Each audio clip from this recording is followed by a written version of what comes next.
31 araw bago ang eleksyon 2025, patuloy ang pagsulong ng mga senatorial candidate sa kanilang mga advokasya sa kampanya. May report si Darlene Cai. Transportasyon ng sentro ng kampanya ni Representative Bonifacio Bosita. Programang pangkalusugan at edukasyon ng ibinida ni Senador Pia Cayetano.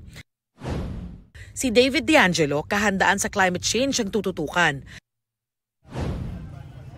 Sa Pampanga nag-ikot si Attorney Angelo de Alban.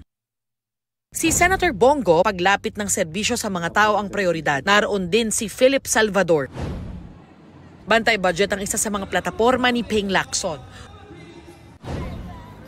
Gusto raw pakinggan ni Tito Soto ang boses ng taong bayan.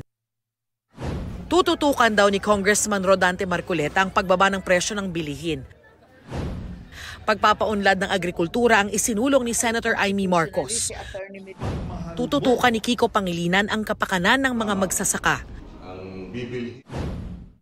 Paglaban sa korupsyon ang tututukan ni Ariel Querubin. Si Benher Abalos isusulong ang progreso ng gitnang Luzon. Sisiguraduhin daw ni Bam Aquino na palalawakin ang libreng kolehiyo. Pagbibigay ng libreng gamot ang isa sa mga advokasya ni Mayor Abby Binay. Patuloy naming sinusundan ang kampanya ng mga tumatakbong senador sa eleksyon 2025. Darlene Cai, nagbabalita para sa GMA Integrated News. Huwag magpahuli sa mga balitang dapat niyong malaman.